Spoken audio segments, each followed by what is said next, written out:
রাজধানী ঢাকাসহ দেশের ৮টি অঞ্চলে ঝড় বৃষ্টির পূর্বাভাস দিয়েছে আবহাওয়া অধিদপ্তর।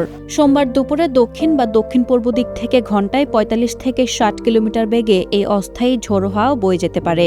একই সাথে এসব এলাকায় নদীপথে অভ্যন্তরীণ নৌযান চলাচল রক্ষায় ১ নম্বর সতর্ক সংকেত দেখাতে বলা হয়েছে।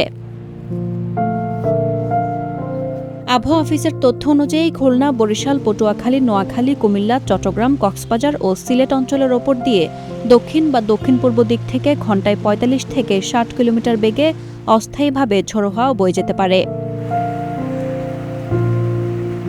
এদিকে রাজধানী ঢাকাসহ আশপাশের এলাকার আকাশও মেঘলা থাকার পাশাপাশি বৃষ্টি বা বজ্রবৃষ্টি হতে পারে।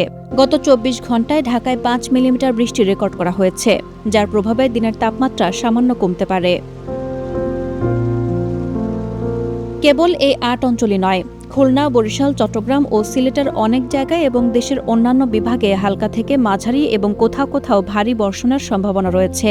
বৃষ্টিপাতের এই প্রবণতা সারা দেশে দিন ও রাতের তাপমাত্রা খানিকটা কমিয়ে স্বস্তি আনতে পারে।